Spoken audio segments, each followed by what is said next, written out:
Tables. हम एक document में अमूमन टेक्स्ट ही टाइप करते हैं और अभी तक जो काम हमने किया है वो सिर्फ सादा टेक्स्ट के साथ ही किया है। लेकिन आपने ये भी देखा होगा कि डॉक्यूमेंट्स में सिर्फ पैराग्राफ्स और लिस्ट्स ही नहीं होते, बल्कि इसके अलावा हम मुख्तलिफ ऑब्जेक्ट्स भी इस्तेमाल करते हैं।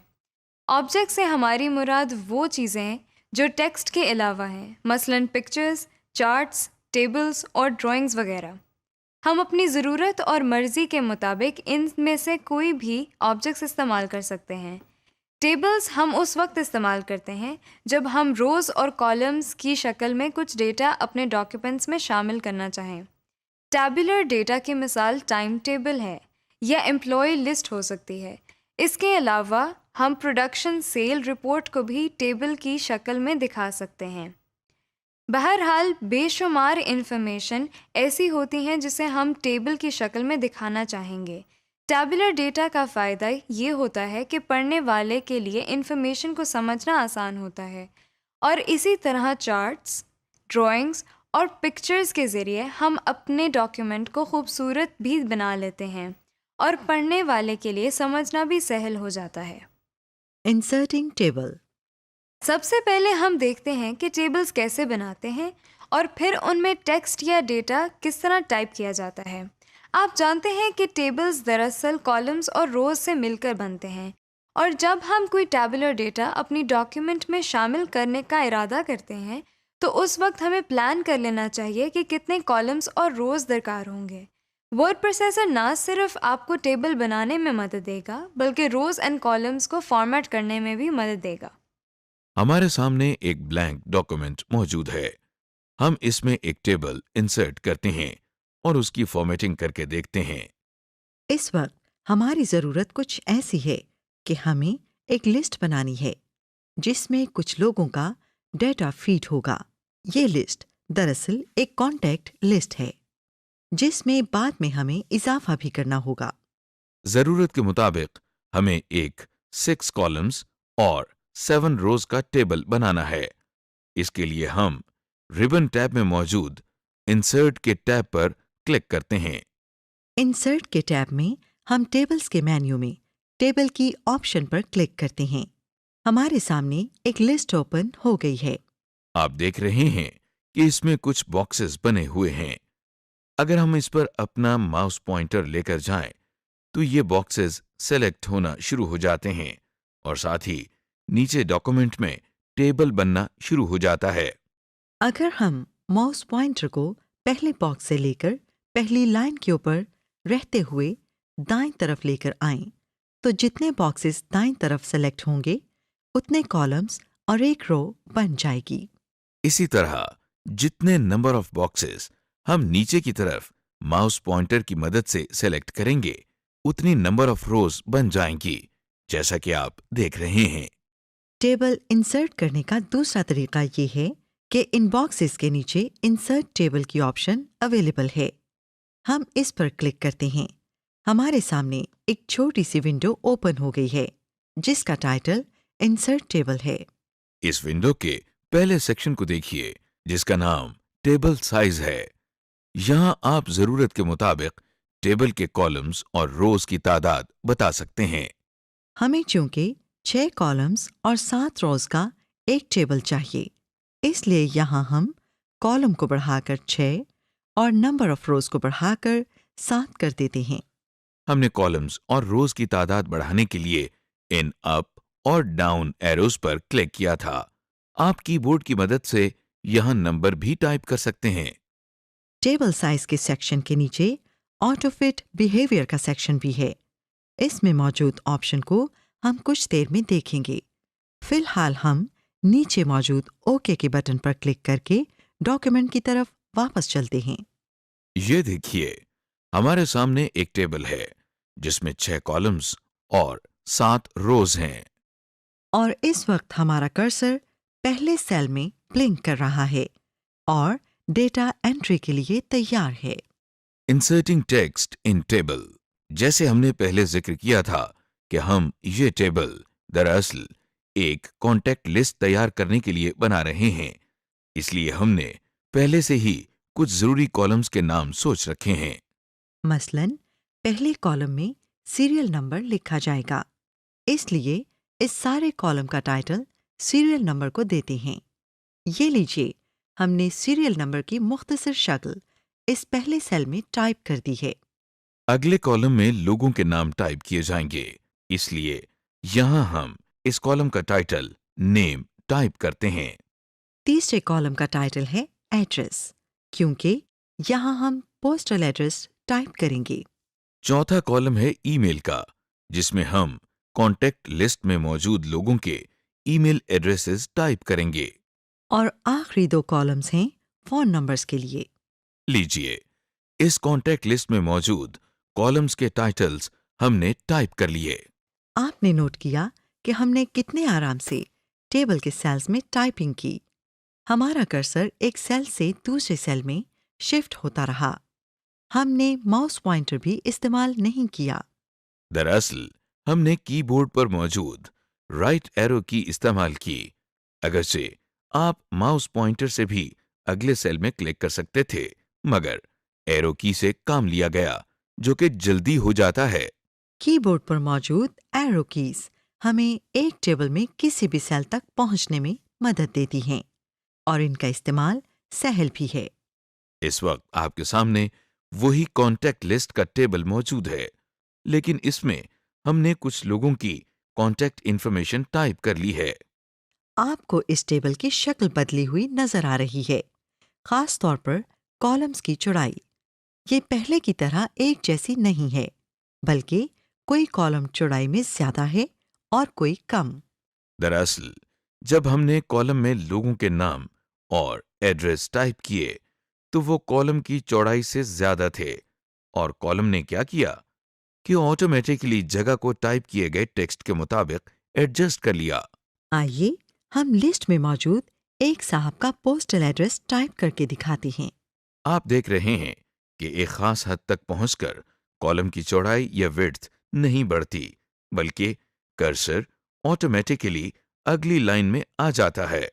और अगर ओवरऑल टेबल की विड्थ की गुंजाइश बाकी हो, तो कॉलम एडजस्ट होते हुए आपको नजर आएंगे। जिस तरह आप टेबल में टेक्स्ट बड़ी आसानी से टाइप कर लेते हैं, बिल्कुल उसी तरह उसे एडिट भी कर सकते हैं, मगर शर्त यह है कि हमारा कर्सर पहले उस सेल में मौजूद होना चाहिए जिसे एडिट करना है। मसलन हमें तीसरे नंबर पर मौजूद साहब का मोबाइल नंबर तब्दील करना है। इसके लिए हम माउस पॉइंटर से सेलेक्ट करते हैं। अब हम कीबोर्ड से बैक स्पेस की को इस्तेमाल करते हुए इसे डिलीट कर देते हैं। नया नंबर टाइप करते हैं और बस सेल एडिट हो गया। आप इसी तरह किसी सेल में मौजूद टेक्स्ट को एडिट कर सकते हैं। Formatting table. जब हम एक टेबल में डेटा फीड करते हैं, तो आप देख चुके हैं कि कॉलम की चौड़ाई या रोज की ऊंचाई ऑटोमेटिकली एडजस्ट होती है। अगर आप कॉलम्स की विड्थ और रोज की हाइट खुद तब्दील करना चाहें या ज़रूरत के मुताबिक एडजस्ट करना चाहें, तो ऐसा मुमकिन है। आपके सामने हमारी बनाई हुई कॉन्टैक्ट लिस्ट मौजूद है। हम चाहते हैं कि नेम के कॉलम की विड्थ को बढ़ा दिया जाए। कॉलम विड्थ को एडजस्ट करने के लिए हम माउस पॉइंटर का इस्तेमाल करते हैं। हम बहुत एहतियात के साथ माउस पॉइंटर को नेम कॉलम के बाएं जानिब मौजूद लाइन पर लेकर जाते हैं। क्या आपने नोट किया कि माउस पॉइंटर की शक्ल तब्दील हो गई है? ये अब आपको डबल हेडेड एरो की शक्ल में नजर आ रहा है।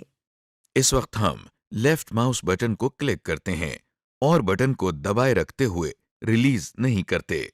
अब एहतियात के साथ माउस पॉइंटर को बाएं जानिब ड्रैग करते हैं। आप देख रहे हैं कि इस सीरियल नंबर के कॉलम की विड्थ कम हो रही है, लेकिन साथ ही नेम कॉलम की विड्थ में इजाफा हो रहा है। लीजिए, नेम कॉलम की विड्थ में इजाफा हो गया। आप सोच रहे होंगे कि हमने कॉलम के बाएं जानिब वाली लाइन को क्यों ड्रैग नहीं किया। क्या ये काम दाएं लाइन को ड्रैग करने से नहीं हो सकता था? क्यों नहीं, बिल्कुल हो सकता है। दरअसल बाएं जानिब ड्रैग करने से सीरियल नंबर का कॉलम चौड़ाई में कम हुआ और उसमें गुंजाइश भी थी। अगर दाएं लाइन को ड्रैग करते तो एड्रेस कॉलम की चौड़ाई कम हो जाती, जिसमें गुंजाइश नहीं है। जैसे कॉलम की विड्थ को बढ़ाया या कम किया जा सकता है, उसी तरह रोज की हाइट को भी कम या ज्यादा किया जा सकता है। इसके लिए हम मुतालिका रो की टॉप या बॉटम रो पर माउस पॉइंटर लेकर आते हैं। आप देख रहे हैं कि माउस पॉइंटर की शक्ल डबल हेडेड एरो में तब्दील हो गई है, मगर इसका रुख मुख्तलिफ है। कॉलम की विड्थ एडजस्ट करने के लिए एरो का रुख दाएं और बाएं जानिब था, लेकिन इस मर्तबा रुख ऊपर और नीचे की तरफ है, जिसका मतलब यह है कि रो की एज को ड्रैग करके इसकी हाइट कम या ज्यादा कर सकते हैं। अब हम लेफ्ट माउस बटन को प्रेस करते हैं और इसे रिलीज किए बगैर रो एज को नीचे की तरफ ड्रैग करते हैं। ये देखिए, रो की हाइट बढ़ गई है। रो की हाइट को अगर कम करना हो तो फिर इस एज को ऊपर की जानिब ड्रैग करते हैं। एक बात याद रखिए कि कॉलम हो या रो, एक खास हद से ज्यादा इसकी हाइट या विड्थ को कम नहीं कर सकते, क्योंकि उस हद से कम कर दिया जाए तो फिर उसमें टेक्स्ट टाइप ही नहीं हो सकता। वैसे तो यही रिकमेंड करते हैं कि जब आप टेबल बनाने का इरादा कर लें तो प्लान बना लें कि आपको कितने कॉलम और कितनी रोज दरकार हैं। लेकिन अगर जरूरत के तहत रोज और कॉलम में इजाफा करना हो तो ये काम भी वर्ड प्रोसेसिंग की मदद से पासानी किया जा सकता है। सबसे पहले हम देखते हैं कि एक कॉलम का इजाफा कैसे किया जाता है। मसलन हमने जो एक कॉन्टैक्ट लिस्ट बनाई है, इसमें हमें एक कॉलम का इजाफा करना है जिसमें इन तमाम लोगों की डेट ऑफ बर्थ लिखी जाएगी। अब फैसला करना है कि ये कॉलम्स कहाँ ऐड किए जाएं। मुनासिब तो ये है कि डेट ऑफ बर्थ का कॉलम नेम के कॉलम के बाद हो। इसलिए हम माउस पॉइंटर की मदद से पहले उस सेल में एक मर्तबा क्लिक कर लेते हैं जहां नेम लिखा है। आप देख रहे हैं कि रिबन बार में टेबल टूल्स के नीचे दो रिबन टैब्स डिजाइन और लेआउट के नाम से ऐड हो गए हैं। अब हम टेबल टूल्स में मौजूद लेआउट की टैब पर क्लिक करते हैं। हमारे सामने रिबन बार की लिस्ट ओपन हो गई है। इस रिबन बार में रोज एंड कॉलम्स के मेन्यू में आपको दो ऑप्शंस नजर आ रही हैं, इंसर्ट लेफ्ट और इंसर्ट राइट। अभी कुछ देर पहले हमने नेम कॉलम में माउस पॉइंटर से क्लिक किया था और इरादा ये था कि इसके दाएं जानिब कॉलम का इजाफा किया जाए। अब इस प्लान के मुताबिक हम इंसर्ट राइट की ऑप्शन पर क्लिक करते हैं। ये देखिए, एक एक्स्ट्रा कॉलम नेम कॉलम के बाद ऐड हो गया है। कॉलम इंसर्ट करने के बाद रो इंसर्ट करने का तरीका देखते हैं। मसलन इस वक्त हम चाहते हैं कि तीसरे और चौथे नंबर पर जो साहब हैं उनके दरमियान एक और रो ऐड करें और एक नए साहब का डेटा शामिल कर दें। इसके लिए हम जहां सीरियल नंबर 3 लिखा है वहां माउस पॉइंटर से क्लिक करते हैं ताकि कर्सर वहां आ जाए। इसके बाद हम टेबल टूल्स में मौजूद लेआउट की टैब पर क्लिक करते हैं। जो लिस्ट ओपन हो गई है, यहां पर हमें रोज एंड कॉलम्स के मेन्यू में दो ऑप्शंस नजर आ रही हैं, इंसर्ट अबव और इंसर्ट बिलो। आपको याद है, हमने सीरियल नंबर 3 वाली रो में इसलिए क्लिक किया था ताकि उसके बाद एक रो का इजाफा करें। लिहाजा इस वक्त हम इंसर्ट बिलो की ऑप्शन पर क्लिक करते हैं। ये देखिए, एक रो का इजाफा हो गया है और पहले से मौजूद रोज नीचे की तरफ पुश हो गई हैं। कॉलम की निस्बत रोज में इजाफा करना सहल है। जिस तरह हम अपनी जरूरत के लिए कॉलम और रोज इंसर्ट कर सकते हैं, उसी तरह गैर जरूरी रोज और कॉलम्स को डिलीट भी किया जा सकता है। लेकिन एक फर्क है, वो ये कि इंसर्शन के वक्त हमने एक वक्त में एक कॉलम या एक रो ही इंसर्ट की थी, मगर डिलीट करते हुए हम एक से ज्यादा रोज या एक से ज्यादा कॉलम्स को डिलीट कर देंगे। कॉलम या रोज को डिलीट करने के लिए पहले उन्हें सेलेक्ट करने का तरीका आना चाहिए, उसके बाद उन्हें डिलीट करना आसान है। सबसे पहले देखते हैं कि कॉलम को कैसे डिलीट करना है। डिलीशन से पहले कॉलम को सिलेक्ट करना पड़ता है।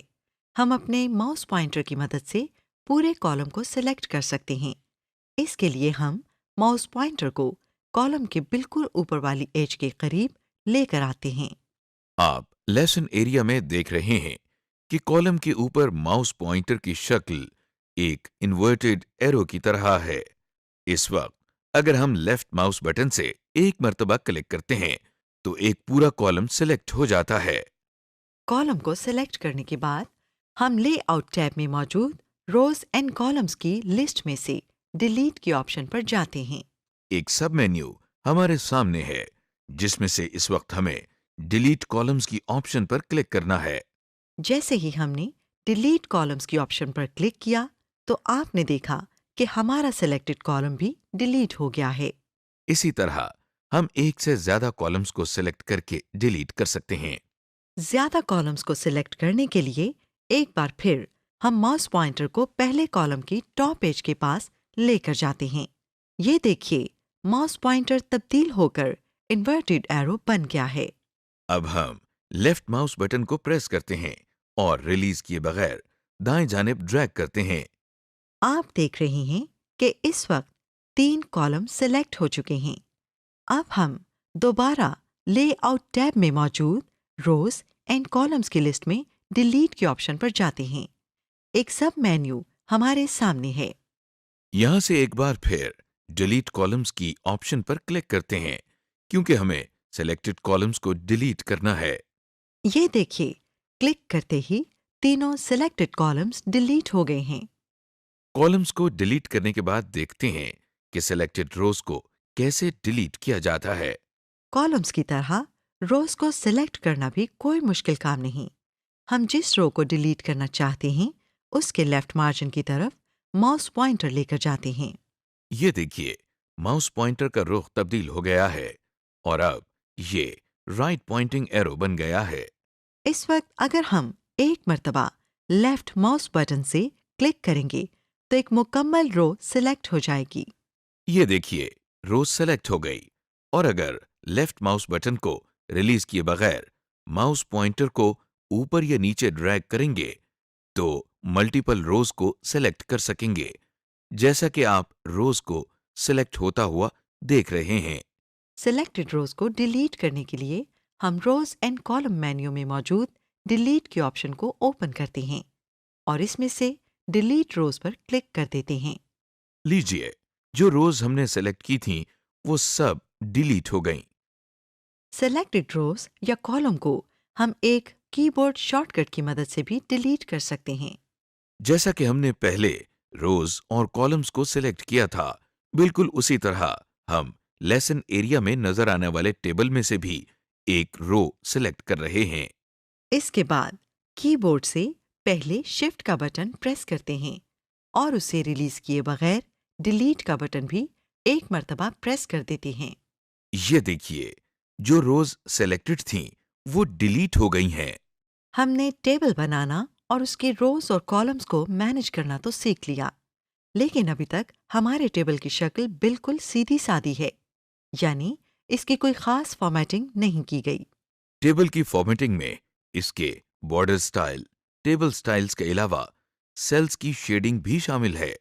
सबसे पहले हम टेबल्स के बॉर्डर्स की सेटिंग करके देखते हैं, लेकिन एक ज़रूरी बात आपको पहले ही बता दें कि पूरे टेबल में कोई कॉलम या रो हो, उसकी फॉर्मेटिंग से पहले उसे सिलेक्ट करना होगा। आइए सबसे पहले टेबल की फॉर्मेटिंग की तरफ चलते हैं। फॉर्मेटिंग से पहले हमें टेबल को सेलेक्ट करना है, जिसका तरीका बहुत आसान है। आप देख रहे हैं कि डॉक्यूमेंट में एक ब्लैंक टेबल मौजूद है। इस टेबल की रोज को ड्रैग करके उनकी हाइट बढ़ाई गई है ताकि हमें तमाम बॉर्डर्स वाज़ेह नजर आएं।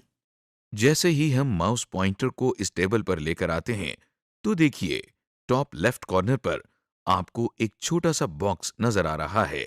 इस बॉक्स में आपको एक 4 हेडेड एरो भी नजर आ रहा है।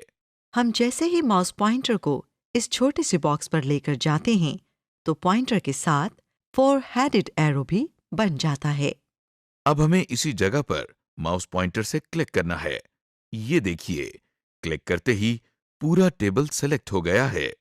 सिलेक्शन के बाद हम टेबल स्टाइल्स के मेन्यू में मौजूद बॉर्डर्स के साथ इस छोटे से एरो पर क्लिक करते हैं। जो लिस्ट हमारे सामने है उसमें से हम आखिरी ऑप्शन बॉर्डर्स एंड शेडिंग पर क्लिक करते हैं। ये विंडो हमने उस वक्त भी इस्तेमाल की थी जब हमने टेक्स्ट पर बॉर्डर्स अप्लाई करना सीखा था। बहरहाल दोबारा इस विंडो को देखते हैं। बाएं जानिब सेटिंग्स का सेक्शन है जिसमें मुख्तलिफ अंदाज की बॉर्डर सेटिंग्स हैं। इनमें से हम ऑल की ऑप्शन पर क्लिक करते हैं। इस ऑप्शन का मतलब यह है कि टेबल के बाहर और अंदर की तमाम एजेस का बॉर्डर ऑन कर दिया जाए। आप इस विंडो के दाएं जानिब मौजूद प्रीव्यू सैंपल भी देख सकते हैं कि हर एज पर बॉर्डर लाइन वाज़ेह नजर आ रही है। इसके बाद हम बॉर्डर्स के लिए इस्तेमाल होने वाली लाइन के स्टाइल का इंतखाब करते हैं।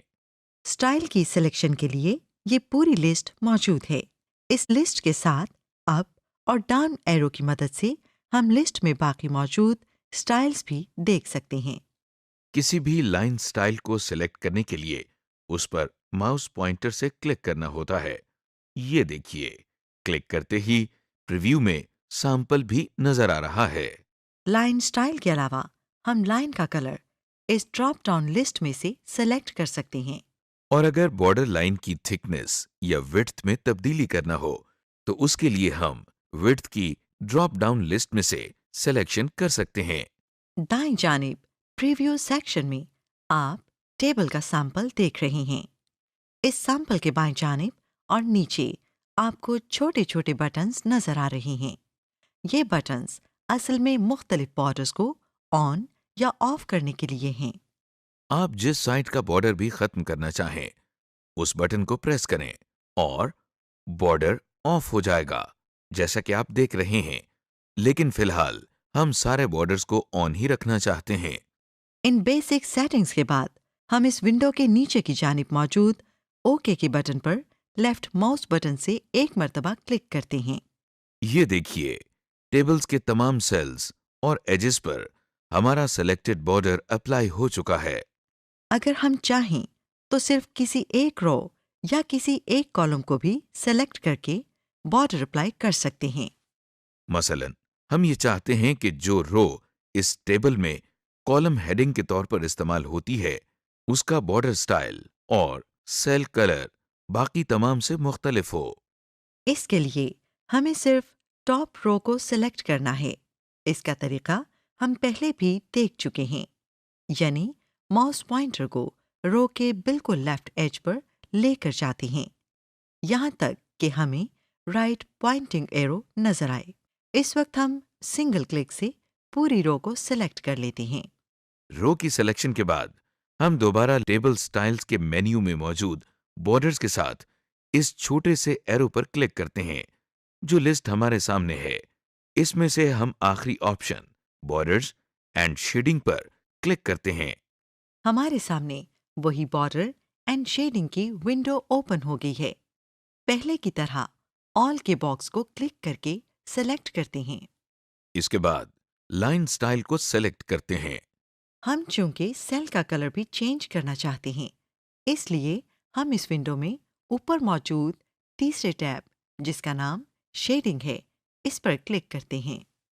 शेडिंग के पैनल में बाएं जानिब आपको फिल की ऑप्शन के नीचे एक ड्रॉप डाउन लिस्ट नजर आ रही है। इस ड्रॉप डाउन लिस्ट पर क्लिक करके जो भी रंग आपको पसंद हो आप उसके बॉक्स को क्लिक कर सकते हैं। हम भी इस वक्त एक रंग को सेलेक्ट कर लेते हैं। सिलेक्शन के साथ ही दाएं जानिब यहां प्रीव्यू पैनल में सैंपल भी नजर आ रहा है। इससे हमें ये मालूम हो जाता है कि जो रंग हमने सेलेक्ट किया है वो कैसा नजर आएगा। कलर सिलेक्शन के बाद हम ओके के बटन पर क्लिक करते हैं। आप देख रहे हैं कि टेबल की टॉप रो का बैकग्राउंड कलर तब्दील हो गया है। इसका फायदा ये हुआ कि वो रो जिसमें हम कॉलम हेडिंग टाइप करेंगे वो बाकी तमाम रोज से डिफरेंट नजर आएगी। लेकिन ये तो वो रंग नहीं है जो हमने अभी पैलेट में से सेलेक्ट किया था। अरे घबराइए नहीं, दरअसल टॉप रो अभी तक सिलेक्टेड है। हम जरा किसी ब्लैंक एरिया पर क्लिक करते हैं। ये देखिए, अब आपको असल रंग नजर आ रहा है जो हमने सिलेक्ट किया था। वजह यह है कि जब आप एक कलर्ड एरिया को सेलेक्ट करते हैं तो फिर उसका सेलेक्टेड शेड मुख्तलिफ नजर आता है। Inserting pictures. जब हम अपना डॉक्यूमेंट तैयार करते हैं तो अमूमन सिर्फ टेक्स्ट की टाइपिंग और फॉर्मेटिंग पर ही ज़्यादा ज़ोर होता है, लेकिन अपने दस्तावेज़ को अब बेहतर अंदाज में पेश करने के लिए तस्वीर का इस्तेमाल कर सकते हैं। मसलन अपने डॉक्यूमेंट्स या टॉपिक से रिलेटेड कुछ तस्वीर को शामिल कर सकते हैं, जैसे किसी चीज़ की तस्वीर या जगह का मंजर या जगह का मैप। तस्वीर के साथ काम करने से पहले हम आपको एक और बात बताते चलें कि एक तो वो तस्वीर इस्तेमाल की जा सकती हैं जो हम अपने डिजिटल कैमरा से लेते हैं और अपने कंप्यूटर में सेव कर लेते हैं।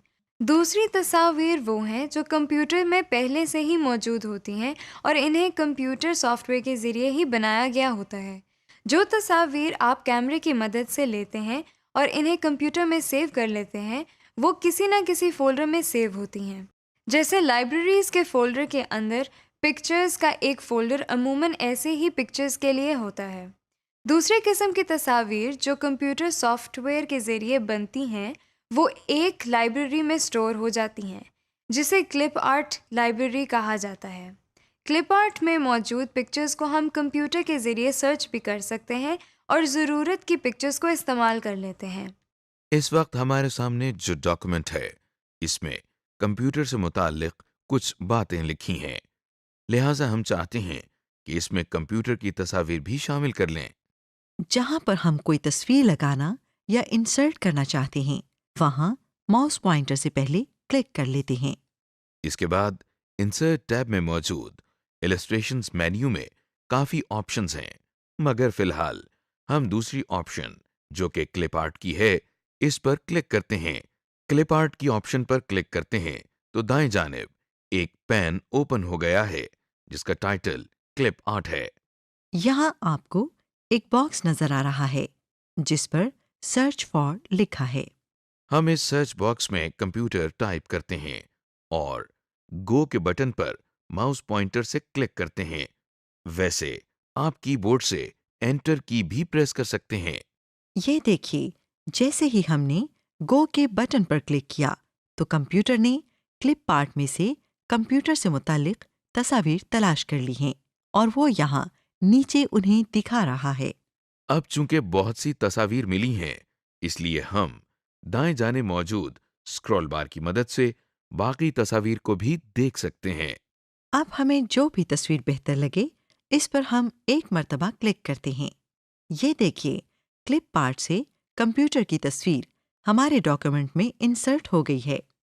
आप देख रहे हैं कि जहां हमारा कर्सर था वहां पर ही पिक्चर इंसर्ट हो गई है, लेकिन ये पिक्चर अभी साइज में काफी बड़ी है और हमें इसे जरूरत के मुताबिक एडजस्ट करना है। इस पिक्चर के साइज और जगह की एडजस्टमेंट के लिए हमें पिक्चर टूल की टैब को इस्तेमाल करना पड़ेगा। पिक्चर टूल टैब हमें हर वक्त वर्ड प्रोसेसर की स्क्रीन पर नजर नहीं आती। जो पिक्चर हमने इंसर्ट की है, अगर माउस पॉइंटर की मदद से इसे सेलेक्ट करें तो आप देखें कि रिबन टैब के अंदर पिक्चर टूल्स के नीचे फॉर्मेट टैब भी ऐड हो गई है। सबसे पहले हमें पिक्चर की ऑप्शन को एडजस्ट करना है। आप देख रहे हैं कि जहां हमने पिक्चर इंसर्ट की थी उसके दाएं जानिब बहुत ज्यादा एम्प्टी स्पेस है। हम चाहते हैं कि ये पिक्चर इतनी ज्यादा जगह कवर न करे, बल्कि जो खाली जगह नजर आ रही है वहां भी हमारा टाइप किया हुआ टेक्स्ट आ जाए। आप देख रहे हैं कि पिक्चर के चारों जानिब आपको छोटे छोटे बॉक्सेस और सर्कल्स नजर आ रहे हैं। अगर हम इनमें से किसी भी बॉक्स पर माउस पॉइंटर ले जाते हैं तो पॉइंटर की शक्ल डबल हेडेड एरो की शक्ल में तब्दील हो जाती है। इस वक्त हम अगर लेफ्ट माउस बटन को क्लिक करके ड्रैग करें तो पिक्चर का साइज तब्दील हो जाएगा। ये देखिए, हमने तस्वीर के कॉर्नर में मौजूद एक सर्कल को पकड़कर ड्रैग किया तो तस्वीर का साइज पहले से छोटा हो गया है। अब साइज तो हमने एडजस्ट कर लिया, लेकिन जो स्पेस हमें खाली नजर आ रही है उसे अभी एडजस्ट करना बाकी है। इस स्पेस की एडजस्टमेंट के लिए फॉर्मेट टैब में दाएं जानिब अरेंज के मेन्यू में इस बटन पर क्लिक करते हैं। ये बटन दरअसल रैप टेक्स्ट का बटन है जो पिक्चर के चारों जानिब टेक्स्ट को एडजस्ट करता है। जैसे ही इस बटन पर हम क्लिक करते हैं तो एक लिस्ट ओपन हो जाती है और इसमें सबसे पहली ऑप्शन ऑलरेडी सिलेक्टेड है। पहली ऑप्शन के सामने इन लाइन विद टेक्स्ट लिखा है, जिसका मतलब है कि तस्वीर किसी भी लाइन के दरमियान इंसर्ट की जाए। इसकी शक्ल कैसी बनेगी, इसकी मिसाल आपके सामने है। इसके अलावा और ऑप्शंस भी हैं जिनमें से हम इस वक्त स्क्वायर की ऑप्शन पर क्लिक करते हैं। आप देख रहे हैं जैसे ही हमने स्क्वायर की ऑप्शन पर क्लिक किया तो जो टेक्स्ट पहले नीचे था वो शिफ्ट होकर उस जगह पर आ गया है जो पहले खाली थी। एक बात जो आपने नोट की होगी वो ये कि पिक्चर के दाएं जानिब जो टेक्स्ट आया है उसका लेफ्ट मार्जिन बिल्कुल स्ट्रेट है और किसी लाइन की तरतीब खराब नहीं। दूसरी बात यह है कि पहले जब हम पिक्चर को सिलेक्ट करते हैं तो पिक्चर के चारों जानिब छोटे छोटे वाइट बॉक्सेस और वाइट सर्कल्स बने नजर आ रहे हैं। इसके अलावा तस्वीर के बिल्कुल ऊपर लाइट ग्रीन कलर का एक सर्कल आपको इजाफी नजर आ रहा है। यह ग्रीन सर्कल दरअसल पिक्चर को रोटेट करने या इसको एक दायरे में घुमाने के काम आता है। ये देखिए, जब माउस पॉइंटर इस ग्रीन सर्कल पर आया तो पॉइंटर एक दायरे की शक्ल इख्तियार कर गया है। हमें इस वक्त लेफ्ट माउस बटन को क्लिक करना है और फिर माउस को मूव करके पिक्चर की डायरेक्शन को तब्दील करना है। ये देखिए, माउस पॉइंटर की मदद से रोटेट करने पर पिक्चर का रुख तब्दील हो गया है। इस पिक्चर को हम आउटलाइन भी लगा सकते हैं। इसके लिए फॉर्मेट टैब में मौजूद पिक्चर स्टाइल के मेन्यू को देखते हैं। पिक्चर स्टाइल के मेन्यू में हम पिक्चर बॉर्डर पर क्लिक करते हैं तो एक लिस्ट ओपन हो जाती है जिसमें सबसे पहले थीम कलर का पैलेट है। इसमें हम पिक्चर को दी जाने वाली आउटलाइन या बॉर्डर का कलर सेलेक्ट कर सकते हैं, जैसा कि यहां से हम ये कलर सेलेक्ट करते हैं। इसके अलावा पिक्चर बॉर्डर की इस लिस्ट में नीचे स्टैंडर्ड कलर दिए गए हैं। ये ऐसे कलर हैं जो ज्यादातर इस्तेमाल किए जाते हैं। स्टैंडर्ड कलर से नीचे नो आउटलाइन की ऑप्शन है। ये इसलिए है कि अगर आप अपनी तस्वीर की आउटलाइन खत्म करना चाहते हैं तो नो आउटलाइन के साथ वाले बॉक्स को क्लिक कर दें। इस तरह पिक्चर आउटलाइन खत्म हो जाएगी। पिक्चर बॉर्डर की लिस्ट में अगली ऑप्शन मोर आउटलाइन कलर्स की है। इस पर क्लिक करने से एक नई विंडो ओपन हो गई है। यहाँ से हम अपनी मर्जी के मुताबिक कलर चूज कर सकते हैं और इस एरो की मदद से उस कलर की इंटेंसिटी कम या ज्यादा भी कर सकते हैं। जो कलर हम चूज करते हैं उसका प्रीव्यू हमें इस विंडो के नीचे वाले हिस्से में नजर आता है, जैसा कि आप देख रहे हैं। कलर चूज करने के बाद हम माउस पॉइंटर की मदद से ओके पर क्लिक करते हैं। पिक्चर बॉर्डर की लिस्ट में अगली ऑप्शन वेट की है। इस पर एरो लाने से एक और लिस्ट ओपन हो जाती है। इस लिस्ट में पिक्चर को दी जाने वाली आउटलाइन की चौड़ाई दी गई है। हम यहां से 3 पॉइंट पर क्लिक करते हैं और ये देखें, हमारी तस्वीर को आउटलाइन लग गई है। पिक्चर बॉर्डर की ड्रॉप डाउन लिस्ट में आखिरी ऑप्शन डैशेस की है। इस पर एरो लाने से हमारे सामने आउटलाइन के मुख्तलिफ स्टाइल दिए गए हैं। यहाँ से हम अपनी मर्जी से किसी भी स्टाइल का इंतखाब कर सकते हैं। पिक्चर बॉर्डर के बाद अरेंज के मेन्यू में रोटेट का बटन है जो एक सिलेक्टेड पिक्चर को रोटेट या फ्लिप करता है। हमने पहले भी एक ऑप्शन इस्तेमाल की है जिसमें हमने पिक्चर के टॉप एज पर मौजूद ग्रीन सर्कल को इस्तेमाल किया था। ग्रीन सर्कल को मूव करके हम पिक्चर का कोई भी एंगल सेट कर सकते हैं, जबकि ये बटन पिक्चर को सिर्फ 90 डिग्रीज पर रोटेट कर सकता है। फॉर्मेट टैब में अगला मेन्यू साइज का है। साइज के मेन्यू में क्रॉप का बटन है। क्रॉप बटन की मदद से हम पिक्चर के किसी भी गैर जरूरी हिस्से की कटिंग कर सकते हैं। जब हम किसी पिक्चर को सेलेक्ट करने के बाद क्रॉप का बटन प्रेस करते हैं तो उसके चारों जानिब कुछ लाइंस लगी हुई नजर आती हैं और जब हम उन पर माउस पॉइंटर लेकर जाते हैं तो देखिए इसकी शक्ल बदल गई है। इस वक्त हम एक जानिब की एज पर माउस पॉइंटर लाते हैं, लेफ्ट माउस बटन को प्रेस करके दबाए रखते हैं और फिर माउस पॉइंटर को ड्रैग करते हैं। आपने देखा कि हमने माउस पॉइंटर को जितना ड्रैग किया है, तस्वीर के उतने ही हिस्से की कटिंग हो गई है। रीसाइज और क्रॉप में यही फर्क है कि रीसाइज से तस्वीर स्ट्रेच हो जाती है, जबकि क्रॉप करने से तस्वीर का मुंतखब करदा हिस्सा कट जाता है। क्रॉप के बटन के बाद हमारे पास फॉर्मेट टैब के नीचे एडजस्ट के मेन्यू में करेक्शन का बटन है, जो तस्वीर की ब्राइटनेस और कंट्रास्ट को तब्दील करने के लिए है। करेक्शन के बटन पर क्लिक करने से हमारे सामने एक लिस्ट आ गई है जिसमें कंट्रास्ट और ब्राइटनेस की मुख्तलिफ ऑप्शंस दी गई हैं। यहाँ से हम मुनासिब ब्राइटनेस और कंट्रास्ट की ऑप्शन को सेलेक्ट कर लेते हैं। इसके अलावा हम करेक्शन के बटन पर क्लिक करते हैं तो हमें नीचे मजीद पिक्चर करेक्शन ऑप्शंस नजर आती हैं।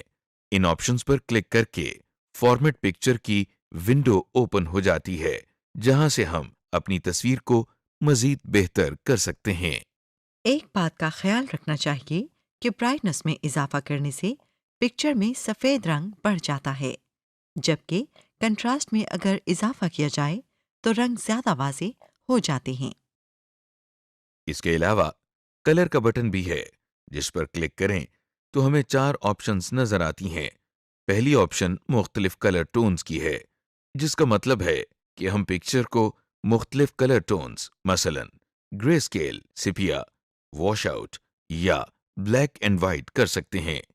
ब्लैक एंड वाइट के ऑप्शन को सिलेक्ट करने से एक कलर पिक्चर भी प्योर ब्लैक एंड वाइट में तब्दील हो जाती है।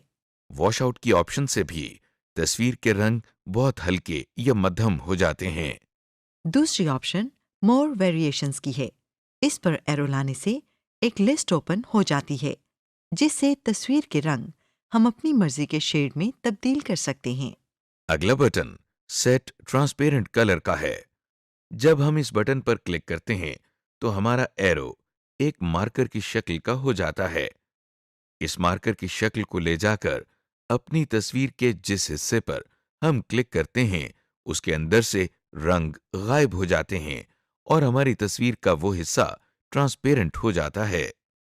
कलर के मेन्यू में आखिरी ऑप्शन कलर पिक्चर ऑप्शन की है।